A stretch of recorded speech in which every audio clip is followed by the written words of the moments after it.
This first slide you see before you, speak softly and carry a big stick, you will go far, was purportedly an African proverb, as if there's one place in Africa that has proverbs or that all of Africa has the same proverbs, that Theodore Roosevelt quoted somewhat apocryphally as the basis of his foreign policy.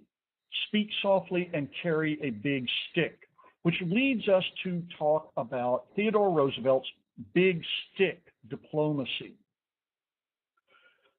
Roosevelt, who was president from 1901 to 1909, had, of course, been present at the birth of the American empire. But Roosevelt understood that even though you could be quite bellicose and you could, like the English, create an empire through your war-making ability, he also understood the Americans did not have that kind of war-making ability, and quite frankly, he would come to understand that war was just too close. It was too easy to get into war when you're not prepared to go to war. And so we see both speaking softly and carrying a big stick, because at the same time that he tried to gain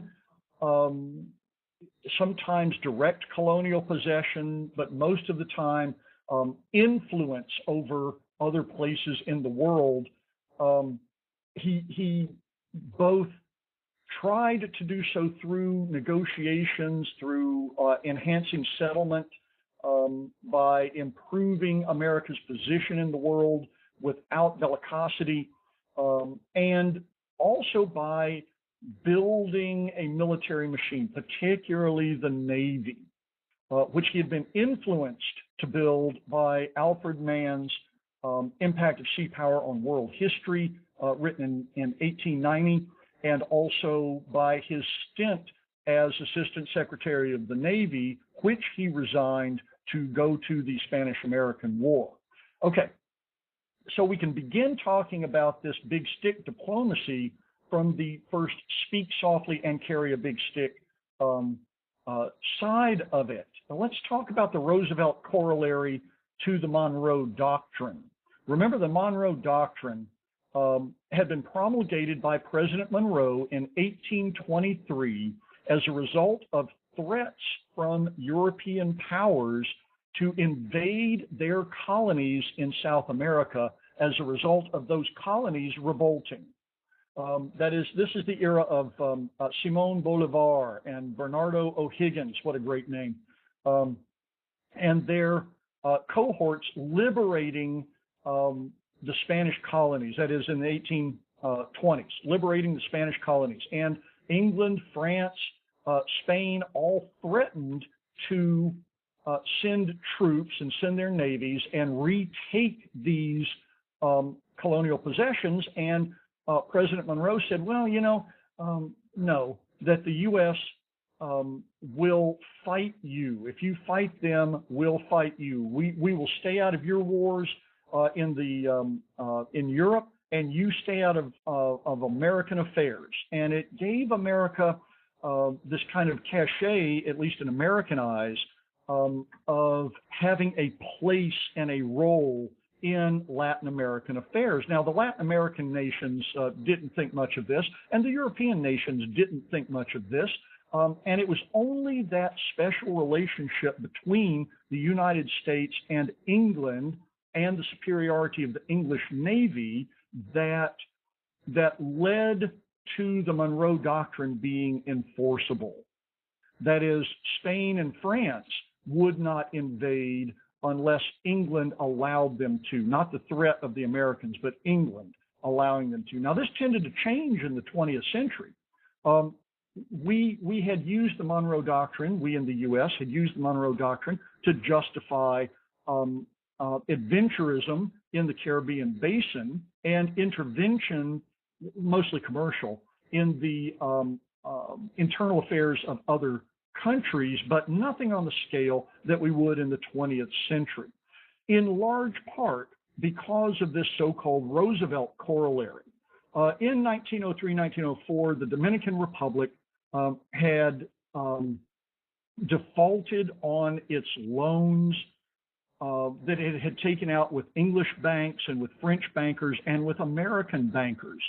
And the English and the French were discussing quite loudly the possibility of invading the Dominican Republic and taking its assets, particularly taking hold of the customs house, which was the center of economic activity, the center of tax collection in the Dominican Republic, and using that money to pay off the indebtedness of the Dominican Republic. The Dominican Republic, in defaulting, simply said, we can't pay the money you loaned us, you're out, too bad. And Theodore Roosevelt was unhappy with this also because the American bankers had been involved in making big loans to the Dominican Republic as well. So Roosevelt's corollary said that the U.S. not only would stay out of European brouhahas and prevent the Europeans from getting involved in American brouhahas, but he went further to say that the Americans had a positive right to intervene in the internal affairs of Latin American or other American nations in order to prevent bad actions by those nations from disrupting internal commerce of the U.S. or from bringing the specter of invasion from European powers. And so the U.S. Marine Corps invaded the Dominican Republic in 1904 and took over its customs house, dividing the money that it received in customs duties over the next number of years between paying off the debts of the English, the French, and the U.S. bankers, and giving some of the money to the Dominican government in order to allow it to carry on its, it needed money to carry on its activities.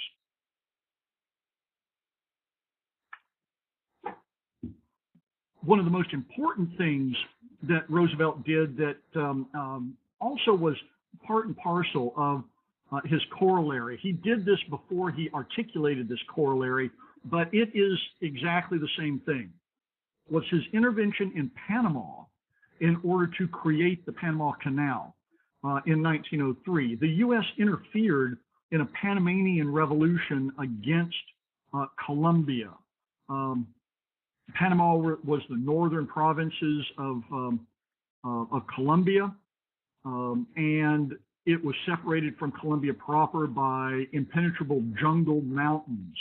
And so the only way to get an army from Colombia over to Panama was by ship. And when the Panamanians revolted under some U.S. Business leadership, then the U.S. sent a cruiser and a battleship flotilla to Colombia to bottle up their troop transports. Now, your book goes into pretty good detail about what happened. We had made a deal with the Colombians to get the rights to a strip of Panama in order to dig a canal, that same strip that the De Lesseps Company had secured for itself before it failed in digging the Panama Canal. Then the Colombians reneged on the deal. The Panamanians revolted. They were always an inch away from revolution anyway. They revolted. We intervened. And when they succeeded in establishing themselves as a nation, which we recognized immediately, then the new government of Panama granted us the right to build the canal and granted us a 99-year lease on the canal. This was a massive engineering and public health feat. We began working on the canal in 1903. It was finally completed in 1914, and the U.S. paid Colombia in 1921 the total of $25 million, which was the same amount of money that we had offered to pay them in 1903 for the right to build that canal. We also had diplomacy in the Pacific. Remember from our last lecture that China had been subjugated to Japan and to European spheres of influence, had been carved up into spheres of influence after the Sino-Japanese War of 1894-95. Well, the other side of that war was that it empowered the Japanese. And the Japanese and the Russians were doing battle over Manchuria, a northern province of China on the border between China and Russia, and on the border between what Japan considered its secondary homeland, Korea. So it didn't take long before the Russians and the Japanese began a war to settle some territorial disputes in that area, to secure Port Arthur, and in order to keep both the Japanese at bay, you might say, to preserve the balance of power by keeping the Japanese without a major victory, and to keep the Russian government from completely falling in 1905, 1906, then Theodore Roosevelt brokered the Russo-Japanese peace, for which he received the Nobel Peace Prize in 1906. Again, he's speaking softly. And you saw before he was carrying a big stick. At about the same time,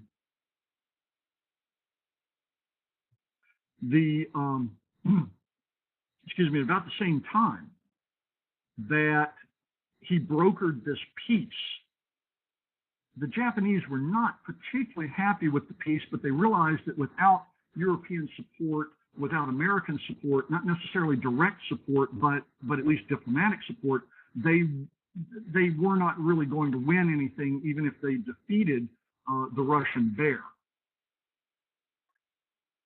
So they gave in, but their pride was bruised up somewhat. Their pride was further bruised up, and their antagonism toward the United States was bruised pretty badly.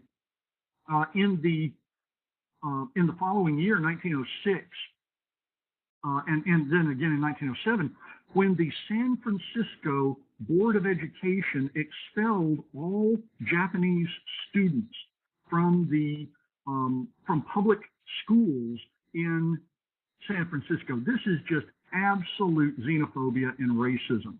We're talking about 96 students being expelled from school for no other reason than they were of a hated minority, the Japanese.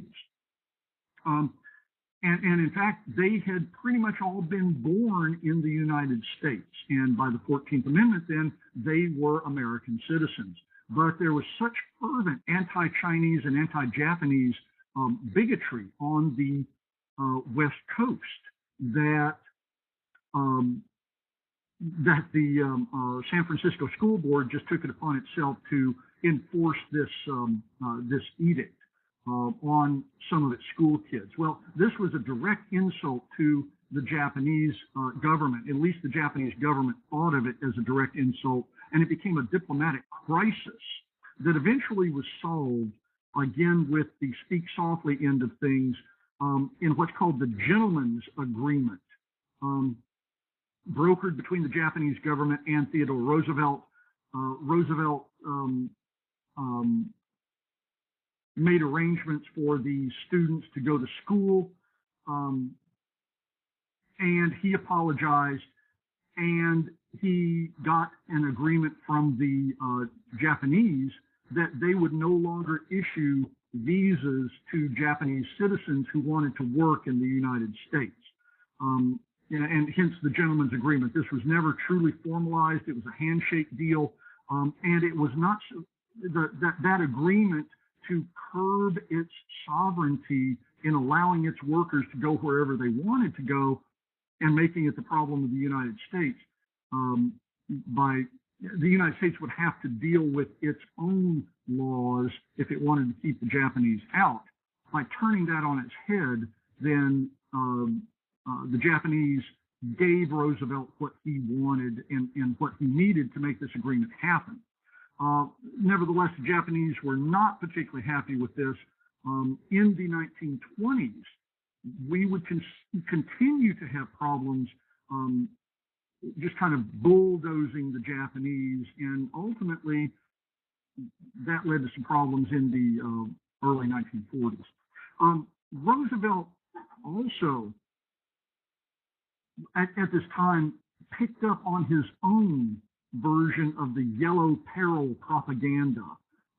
He was kind of oddly racist, non-racist. He invited Booker T. Washington, for example, to dine at the White House, which got him in all kinds of public relations trouble. But at about the same time, here he was talking about the Yellow Peril of the Japanese and how they had to be kept in their place, and their place was to not win wars and to stay on their home islands and some of the islands that were recognized as Japanese territory. And to this end, as well as to the end of showing the might of the United States to the Europeans as well, Roosevelt concocted this idea of the so-called Great White Fleet. And here we see the stick itself, the threat of violence in his diplomacy. The Great White Fleet was an around-the-world voyage from December 1907 to February 1909 of 16 battleships of the U.S. Atlantic Fleet, plus their auxiliary ships. It was to impress the world, but also to intimidate Japan. In fact, these ships gave themselves a new coat of paint, which was white rather than battleship gray, and all of their trim they painted gold. They decked themselves out in lights so that they would be seen coming from far away. And a battleship group of 16 ships is a pretty good-sized fleet. Anyway, they sailed around from the Atlantic to the Pacific, left San Francisco Harbor, and made an around-the-world voyage. No one was sure what would happen when they arrived in Tokyo Bay. They thought they might actually trigger a war with Japan, and they were prepared to trigger a war with Japan. But the Japanese welcomed them with open arms, not just figuratively, but literally. Tokyo Bay was festooned for celebration. Banners were hung that read in English, "Welcome, America," and this diffused a lot of tension between these two countries. Remember, this was going on at exactly the same time that the gentleman's agreement was being hammered out. So let's look at a couple of slides of photographs here. Here's the Great White Fleet. As you can see, lit up off the coast of San Diego. And then you can see one of the members of the fleet. This was, I thought, a particularly good picture of what one of the battleships looked like. Now let's look at the Panama Canal. You can see, and I'm going to draw on the map, you can see we cut through Panama. We had talked about cutting through, I'm drawing on the map again, we talked about cutting through up here in Nicaragua. That was a much longer route, but it was less perilous. It would have been a much more difficult route to do. The Panama Canal turned out to be a little bit easier, but it was a monstrous feat in and of itself. You can see a picture in the upper left of one of the cuts. This was a railroad track on which a steam shovel was run in order to dig out that rock, and then it would of course load cars. And this is one of the cuts being dredged in the lower image here, the Culebra cut. And the Culebra cut is the one that turned out to be the most problematic because of landslides. Okay, so Roosevelt's big stick diplomacy had some aspects of negotiation and other aspects of the threat of violence. And with that, I thank you again for your attention.